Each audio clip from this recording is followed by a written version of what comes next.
बाळा, काय झालं राजा? तुला घन म्हणजे क्यूब काढता येत नाही? कसा काढता येईल राजा? तुला आतापर्यंत हसून खेळून मास्तर भेटला का? आता आला ना भावड्या, कशाला टेन्शन घेतो? चल मग 0 मिनिटामध्ये घन म्हणजे क्यूब कसे काढायचे ते बघून घेऊ. फक्त ही ट्रिक्स आहे ना 11 ते 20 पर्यंतच लागू होते बरं का भावड्या. परत डोकं लावशील कमेंट मध्ये.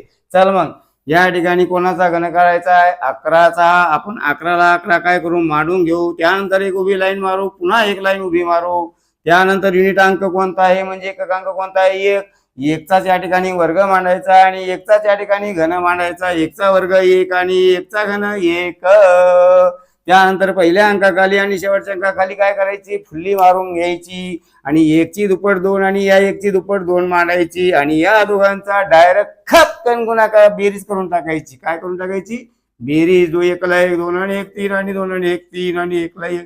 कसं गपकन उत्तर निघलं भावड्या. हुशार एक नाही तायडे, मी कोणाला सांगू नको. चल पुन्हा एक तुला अजून समजण्यासाठी पुन्हा एक करून दाखवतो. या ठिकाणी कोणाचा काढायचा आहे? 12चा. त्यानंतर एक लाईन 2, पुन्हा 2 लाईन काय करायच्या? अशा उभ्या लाईन मारून घ्यायच्या. त्यानंतर युनिट अंक पाहायचा कोणता आहे? 2. 2चाच वर्ग करायचा 4 आणि 2चाच घन करायचा 8. पहिल्या अंकाखाली आणि शेवटच्या अंकाखाली काय करायची? फुल्ली मारून घ्यायची. 4ची दुप्पट मांडायची आणि 2ची दुप्पट मांडायची. किती झाली भावड्या? 4. त्यानंतर 8ला 8 8 आणि 4 किती होते? 12. 8ला 1 4 आणि 3 किती झाले? 7 आणि 1ला 1. कसा आलं गपकन उत्तर भावड्या? कसा खपकन घन निघला?